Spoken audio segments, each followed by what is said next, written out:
Snakes on a Plane was sort of like that was AI a movie baby. that people thought was like funny for the premise, right? Yeah. And you would think like if AI came up with Snakes on a Plane, you might be like, oh, huh, wow, AI thinks snakes go on a plane. But it's way funnier to think a human being sat down on their desk and wrote that and came up with that and wrote Sharknado or whatever. Those are, we like those because a person thought of them. And it's even funnier knowing Samuel L. Jackson saw that script and was like, hell yeah. That's amazing. I'll do it.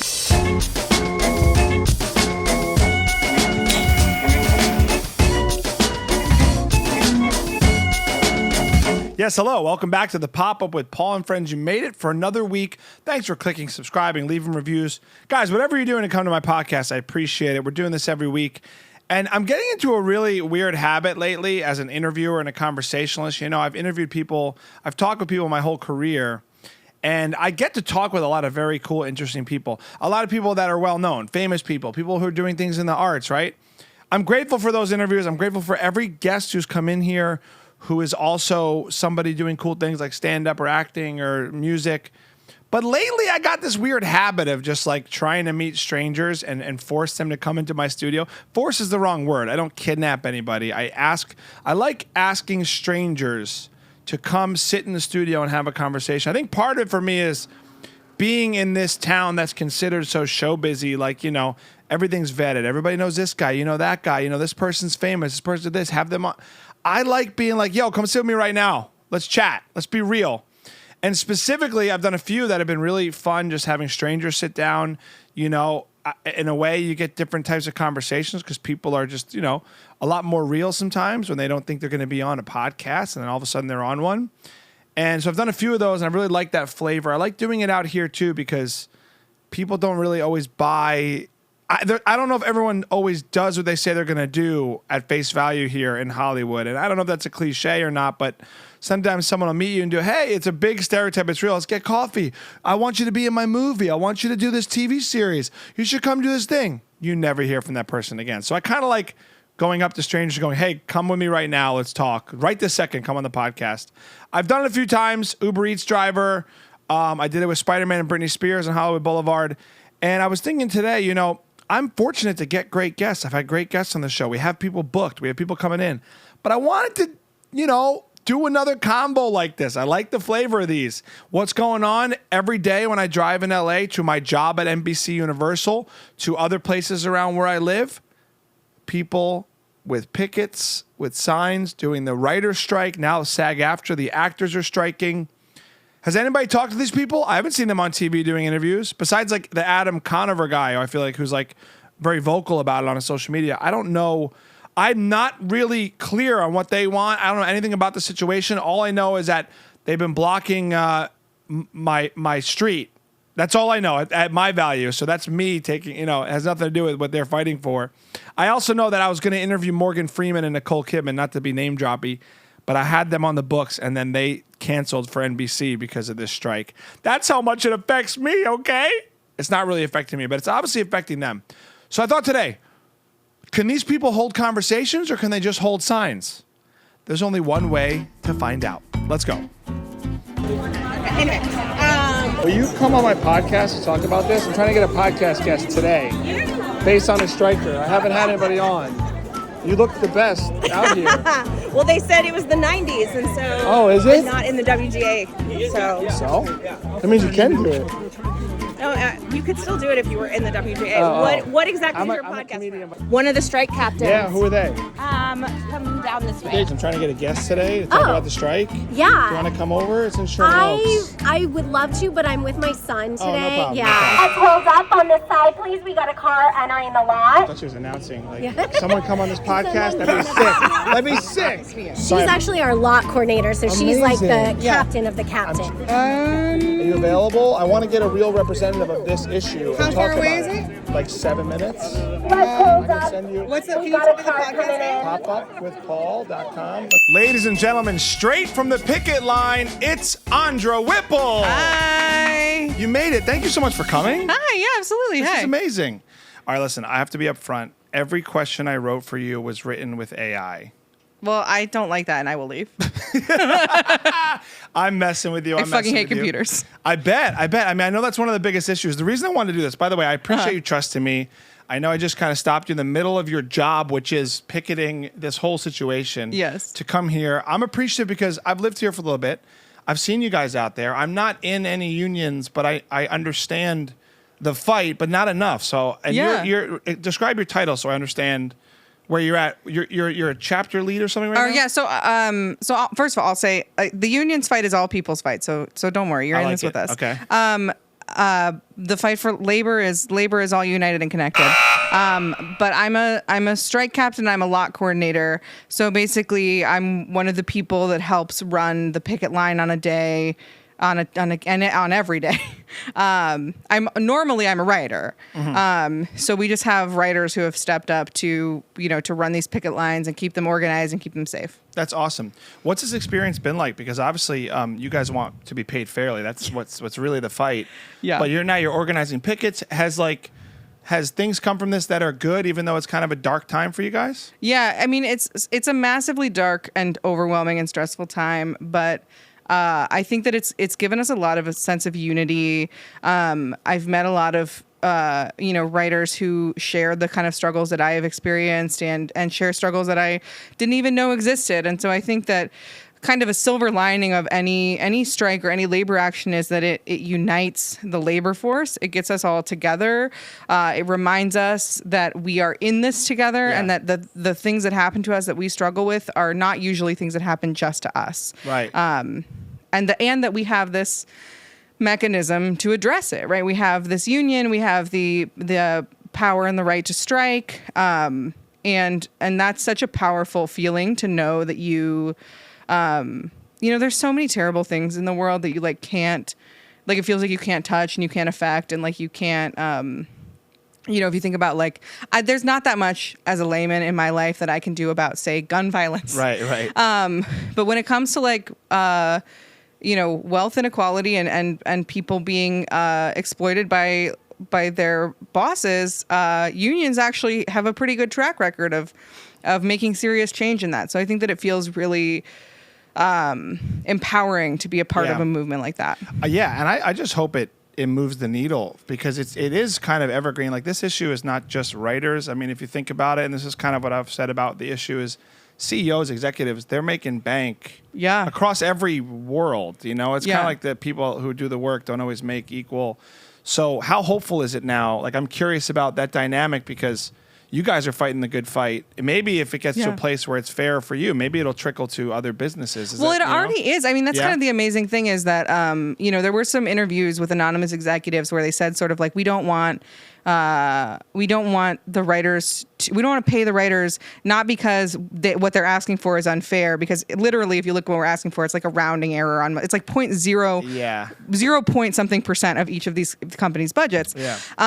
But they basically said out loud we don't want that. We don't want to give them what they're asking for and then inspire other unions or other laborers to form unions. But the thing is, if that was their goal, they did a really bad job of it because just yesterday, VFX workers at Marvel filed to unionize with IATSE.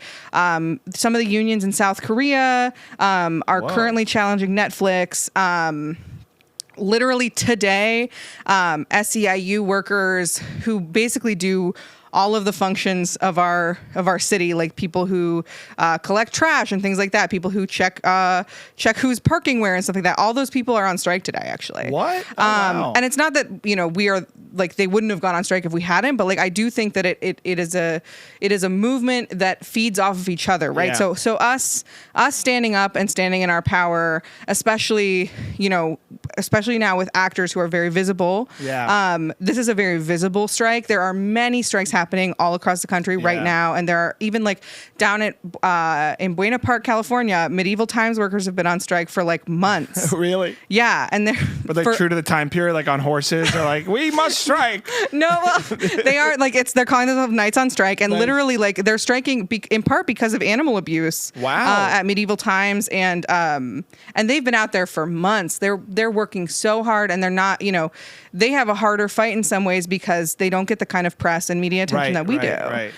We need a crossover. We need like a famous actor, writer to just get over to medieval times. Maybe we've gone down to their picket lines a few times because, cool. And that's another thing that we're really trying to do during the strike is go out to, we went out and picketed with the Amazon Teamsters. We went out and picketed with the UPS Teamsters. Like, we're really trying to show that, like, this is a movement across labor forces.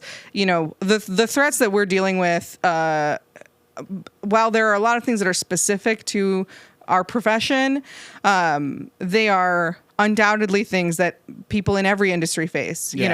Basically CEOs dicking around, making too much money, not paying you enough, treating you like shit, and trying to replace you with a robot. Like, that's everybody. This is the plot of a movie in many ways. I'm sure you guys have thought about and written down.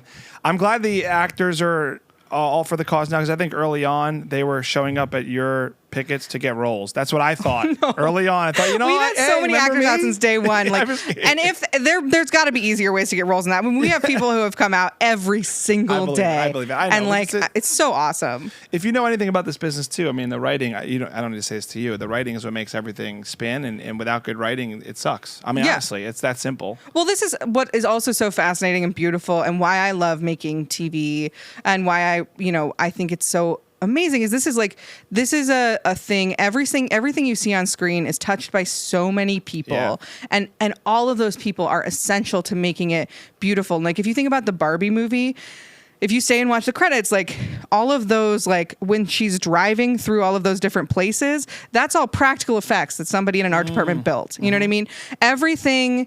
If you ever get to, like, see a movie set or a TV set and go to it and see it, it's incredible, because there's literally just hundreds of people. There's people who are just the drivers, people who are just, and all of those people build this product, and it all starts with a script, and none of those jobs exist without a script. Well, I think that's a good point too for, like, the stereotype of Hollywood, because it's frustrating in a way. Like, people think of Hollywood that aren't here. Like, they think of one thing or one political thing or something in their minds that they've been fed, whatever it is, when most show business is, hard work, and it's not the glossy, glamorous, famous stuff. It's the nitty gritty work, especially writing, especially props, all this stuff. We work long hours doing, each of our jobs are different. People who are on set are there for like 15 hours a day. Writers are often in the room for a really long period of time. Yeah. We sit by ourselves alone and write for a long time. And we're just workers, just like everybody else, trying to do a job. And yes, our job has some really interesting parts to it, but it also has job parts to it. Yeah. What is your, like, just to check in with you about your state of mind, like, if you could speak for the group, because I've seen you guys, first of all, if you don't realize, it's like a plus 100 degrees here in the valley. You guys are out of your minds. I mean, in a way, it's so freaking hot. It is so hot. And you're in the sun. I know you moved. I saw you guys were in the sun for a while, and you moved because now you're in the shade. I also saw when, what network cut their trees? That was savage. Universal cut their trees. NBC Universal cut their tree. I pick it at Radford. At Radford, we had a situation where basically they put us on, like, the most dangerous far away gate. Wow. And we had to go through many challenges to try and get that fixed. We are now at the proper main gate, but it took a lot of effort. These companies are just doing everything they can, because picketing bothers them. Picketing is bad for their business. It's bad. It's a bad look for them, because it says you won't pay the people who made everything you do possible a rounding error worth of money. Yeah, it's embarrassing. It's a greed They're issue. embarrassed, and so they try and push us off to the side, and they don't care if people get heat stroke while that happens. Because they don't give a shit about us. So it took a long time to get them to move it, and finally we did get it moved because of some press coverage, and some politicians got involved too. It shouldn't have to be like that, but that's the way it is. Yeah. How heated and awkward has it gotten? Like, has there been yelling matches with executives driving in early on? Like, what's the biggest beef that you've seen, or is it just you're showing up and you're hoping for meetings? Like, what will come from all this? Is it who's gonna meet and decide the future here? Like, when does it end? So what's so weird about this whole thing is that, like, 98% of Hollywood is not the people making the decisions in this case, right? The people who make the decisions in this case are the CEOs of these companies. And those guys are so detached from our daily lives. You know, they used to work on these, you know, they used to work in this town. They used to be a part of this town, but now these guys are just kind of like on their yachts. Yeah. So as a captain, I really try and dissuade people from like engaging angrily. I do sometimes dance aggressively at people who are crossing the picket line.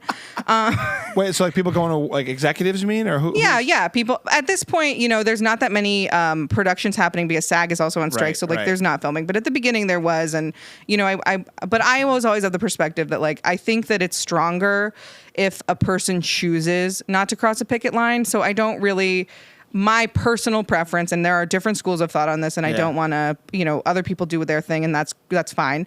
For me, I feel like you catch more flies with honey than vinegar. I would rather convince somebody over time that our cause is worthy, and get them to stop crossing the picket line that way. So how it all ends, like these guys, these CEOs come to the table. They come to the table. At this point, they've just been dicking around. They've sent their, they've lied and said that they can't negotiate with more than one union, which is not true. They've sent their negotiator, like on Friday, they sent their negotiator to come and talk to us, and she overemphasized over and over again, like, but we're going to have a press blackout. Like you can't do any. Can't talk about it. You can't talk about this. And of course we agreed because that's standard in these kind of negotiations. Yeah. And while our negotiating committee was discussing with each other how to move forward from that conversation, they started getting phone calls from reporters asking them to comment on details from the meeting that they could have only gotten from the woman who was insisting on a press blackout. So she basically went to the press to control the narrative. Immediately. Yeah. It's like, that's so childish. Yeah. And it's so pathetic, and it's sort of, it's giving scrambling. Like, Right. They are embarrassing They don't know themselves what to do. so badly right now. I I would want feel you bad guys- for them if they weren't jerks. Yeah, I'm a cliche kind of borderline Sopranos character, so I want you guys, like, I want to help and get dirtier. Like, I want to go, like, we should go, like, go to the boats. We should go to the yachts. We should, like, cut the gas. We should see what happens when you take a bunch of weird women that they're hanging around with and they disappear and they can't do, like, what can we do to these executives? What can my mafia influence do? Here's the thing. What we are doing works. Good. Is working and will work. We don't have to do that kind of stuff. It's like because Michelle Obama when they go low. It's Yeah. true. What we are doing hot. works. It is painful. The strike is painful for individuals. It's painful Sure. for the city. It's painful for the small businesses of the city. This is a terrible experience. Like, Yeah. this is a horrible thing that they have forced us to do. But strikes, as painful as they are, they work. Yeah. If you look at the history of labor, strikes work, because the truth is the CEOs like to pretend and manipulate people into thinking that our labor isn't worth anything. Right. But our labor is the whole thing. Mm-hmm. Our labor is everything they sell. And this is true of every industry, and this is true of everything. Right. The people who are making the thing are it. Yeah. The people Without who them, are you won't have profiting the off of the product. thing Yeah. want to make us believe that it can go on without us. Yeah. But it can't. Well, that's why the AI issue, and I will let you go. I said a couple minutes. Now we're getting into it. That's why the AI is so interesting, because I almost think like that's being used to bait you guys in a way. No, I'll tell you this. I went in AI. I was curious. I Yeah. said, write me a Friends episode. Here's the premise. Here's what's happening. Blah, blah, blah. It wasn't watchable. It wasn't usable. No. AI might get there, right? But I also think that that's a talking point to, like, add fear to this whole situation. It's a real issue, obviously, right? Well, here's the thing. It might get there, but it will only get there off of direct plagiarization of human Right, work. exactly. Right? Yeah. So even if the technology, which I personally believe it's probably akin to, like, I mean, remember Bitcoin? Remember when everyone was like, Bitcoin's going to... And NFTs? And NFTs? Yeah, like, it's the thing. same. Yeah. But if it wasn't, if we are living in a sci-fi movie and it's gonna lap me, the truth is it's only gonna lap me by stealing what we already did, Well, right? yeah, that's why if you put stuff into it, it'll regurgitate. It'll remember everything that you as a human inputted. Yeah. So say as a writer, you wrote a whole thing in. Now it has that information and those ideas that. They So can it's use kind of back. like have you ever seen 5-minute crafts? Yeah, on like TikTok. Yeah, like you know those like stupid crap. It's kind of like, it feels like that. It's like if I handed you a T-shirt and then you like took the same T-shirt and you crossed out it with an X and you wrote like a synonym for the word that was on the T-shirt, and then you handed it back to me and you said, I spun the cotton of this t-shirt. Yeah. I created this. It's like, no, you fucking didn't. Yeah. No, you fucking didn't. You stole it. Right. It's not real. Right. First of all.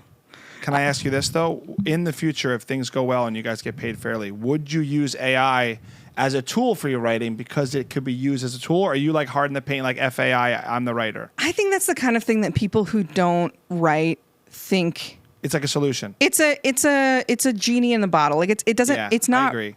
Because here's the thing, I don't want.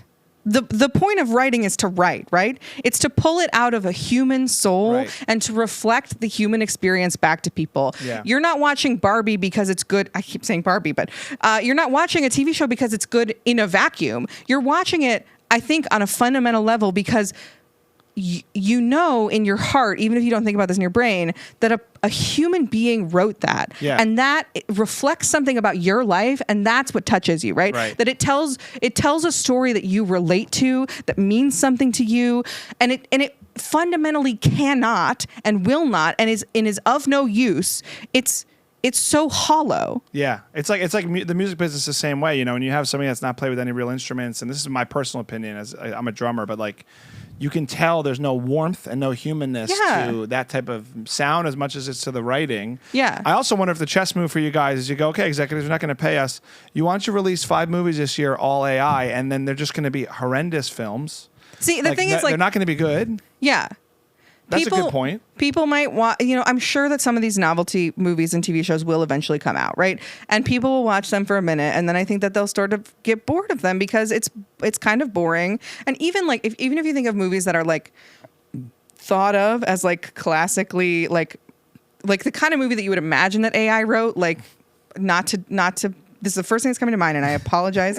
But like Snakes on a Plane was sort of like that was AI a movie that people thought was like funny for the premise, right? Yeah. And you would think like if AI came up with Snakes on a Plane, you might be like, oh, wow, AI thinks snakes go on a plane. But it's way funnier to think a human being sat down on their desk and wrote that and came up with that and wrote Sharknado or whatever. We like those because a person thought of them. And it's even funnier knowing Samuel L. Jackson saw that script and was like, hell yeah. That's amazing. I'll do it. Yeah. That's the beauty of the human spirit. I'm not even trying to make fun of those movies. I think that those movies touch a real desire, which is like it's the beauty of human innovation. The absurdity too. Yeah. And also, I know you come from a comedy background too. Yeah. Like everything you're saying resonates with me because at the end of the day, we want creative work that's human. I want to thank you for talking on this because, to be honest with you, I don't know enough, and I almost feel like because it doesn't affect my livelihood, because I'm an unscripted guy, really, like interviewing and stuff. I was supposed to interview Morgan Freeman, and I was really bummed he backed out the day I was supposed to do it. But that's not. I don't want to tell it to you as you're striking every day. I'm like, boo-hoo me, I didn't meet God. But it was close. You didn't meet him later. It was close. Yeah. But since it doesn't affect me, I have this kind of in my own nature. I haven't jumped into this and really like it. And I think a lot of people are this way. That's why I wanted to talk to you. I would also just say, like, for the record, like, it may not directly affect you, but I really do think that this has an overall effect. First of all, because the bar that unions set on wages does affect wages across the industry. Right. It does, right? If we're not holding up a certain bar, they're going to pay people who are non-union even lower, right? Because there is some sort of like, they're always going to pay non-union less than union. Right. So if the bar lowers, it lowers for you too. Yeah. Right? First of all. Second of all, people in Unscripted are talking about organizing. Hosts are covered by SAG often. Yeah.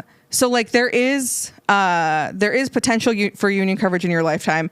And if you wind up in a union, you're going to be like I am now, you're going to be grateful for the people who fought for the health care, the pension, the wage standards that protect you when you wind up there. And then also, unions are one of the few powerful ways that working class people can affect politics in this country, right? We have a PAC through the Writers Guild, and unions are like blocks of working people, right?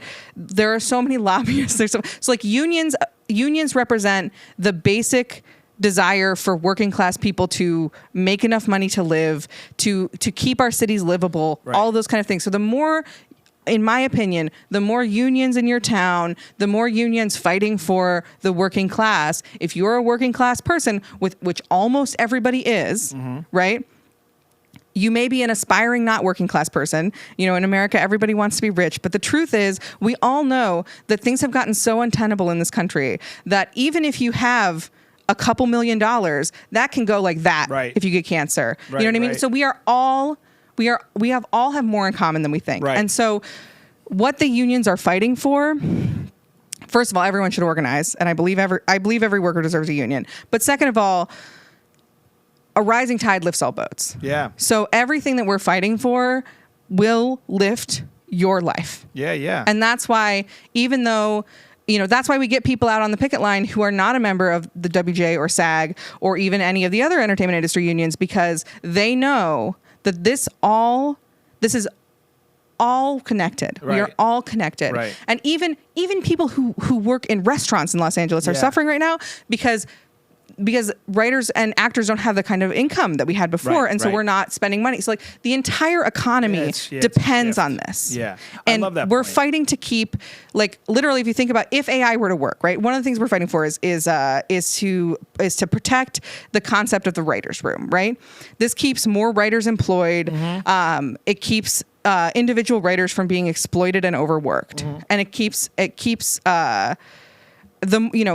all of our TV shows were written by one person, in addition to the fact that I believe many of them would suffer in quality significantly, and the people who were writing them would be overworked and underpaid. Unless you're on coke and you're Aaron Sorkin, but that was a different time. Which is also bad for you. It's also bad for you.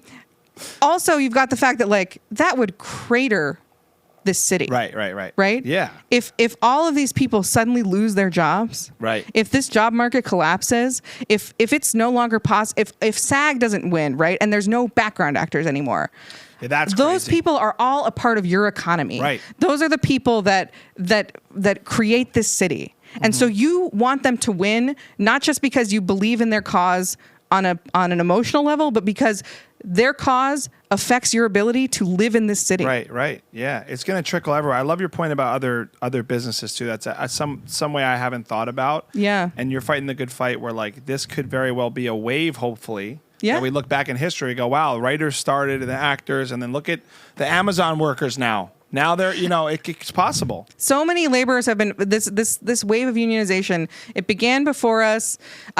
It's been going for decades, but it has grown in the past couple of years. We've seen, there was rumblings last year or maybe 2 years ago, I can't remember, of IATSE members starting to talk about, maybe they need to strike. There is a huge wave happening right now, and we have to harness it and we have to ride it. Awesome. Because now is the time to win for the working class. Totally. I've never been you're so well spoken. Thank you for coming. I feel like that was the most informative chat on this topic, and I've been asking around. You are the leader. I could tell. You came in like, wow, you need to be doing more press. I'm just a lady. This is the thing. Like, there are a lot of really well-informed people in the Writers Guild. I'm just a strike captain. I'm just a rank and file member. You know your stuff, which is great. I have read a lot. Yeah, I care a lot about this. Yeah. But I'm not a member of the negotiating committee. I'm not a member of the board. I'm just a rank and file member who loves my union and is willing to fucking fight for it. That's awesome. And I love the working class, and I'm willing to fucking fight for us. I love it. I think you should be in the negotiations, and I think you should talk to whoever you need to talk to. Maybe Adam could hook you up. You work with Adam, ruins everything. So someone needs to get you to fight because you're pleading a good case. Thank you. And if you need it, thank you for coming by. If you need it, if you want to go cut some tires and mess with boats, I got a guy. Okay, if you want to get dirty. I'm not an official representative of the union, but I want to say that I do not want to do that. I'm the one making the. We will win. We will win this way. We are going to win. Well, Andra, we're going to be more than fair, even though they have not been fair. I love it.